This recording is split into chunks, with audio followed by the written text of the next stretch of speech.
Front page of the St. Louis Post-Dispatch has St. Louis and Jack Dorsey, the newest ranks of the billionaires. So excited were his parents that they tweeted out a picture of the front page of our hometown newspaper. Twitter going public yesterday. There is a new book that tells the story about how Twitter became Twitter. It's called Hatching Twitter, a true story of money, power, friendship, and betrayal. From New York Times reporter Nick Bilton. Nick joins us via Skype here on the Big 550 KTRS. So you can watch this at KTRS.com or at STLtoday.com or listen on the radio. Good morning, Nick. Thanks for joining us. Thanks for having me. It's a story that is really kind of interesting. First, let's get to the actual Twitter itself.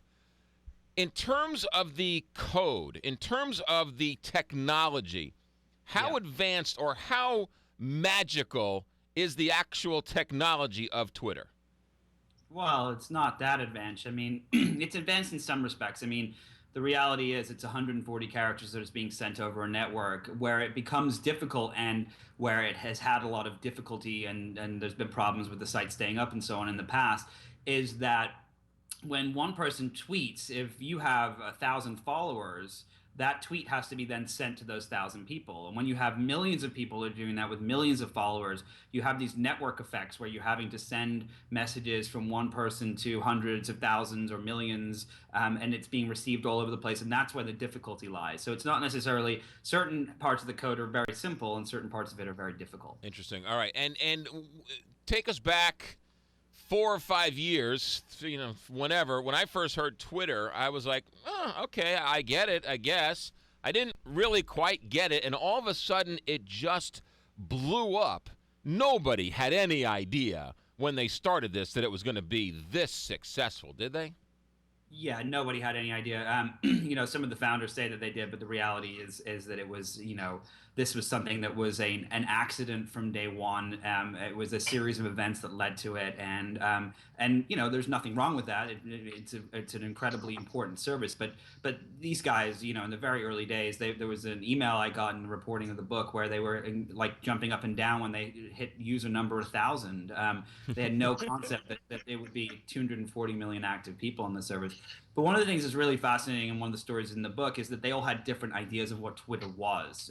One of the guys, Noah Glass, who's the forgotten founder who was pushed out of the company very early on, he saw it as a way to connect with friends and feel, quote unquote, less alone. Jack Dorsey from your hometown, he saw it as a way to update his status, to talk about what he was doing at that moment in time. And then another founder, Evan Williams, saw it as almost like a news service to talk about what was happening around him. And I think it was those three ideas together that created what Twitter is today. It's really interesting. Each one of those has actually found a home in Twitter, so you can use it for any one of those reasons. Correct, exactly. Yeah.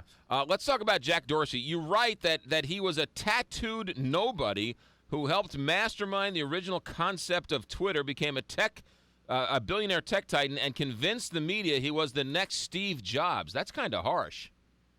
Well, I mean, this is the reporting from the book. I spoke to Jack for the book. I spoke to all of the founders. I spoke to hundreds of people that worked at Twitter. I have thousands of documents and tweets and things that I corral for the reporting and writing of the story.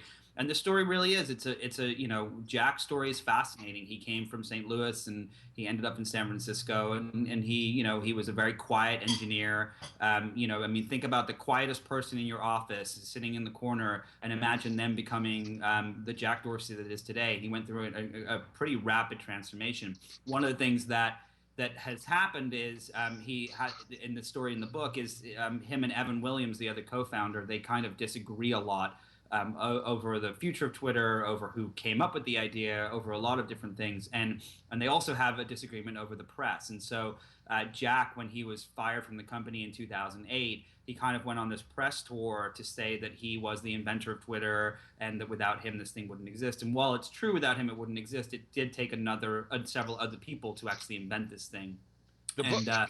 And that's part of the story in the book. The book is called Hatching Twitter, the true story of money, power, friendship, and betrayal. Nick Bilton is the author, New York Times columnist, and a reporter.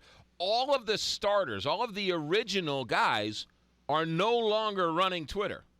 That is correct. They all pushed each other out of the company in a power betrayal battle. It's almost like Game of Thrones meets the nerds. It's it was a it was, I mean, it's really dramatic. They were all very close friends at one point in time.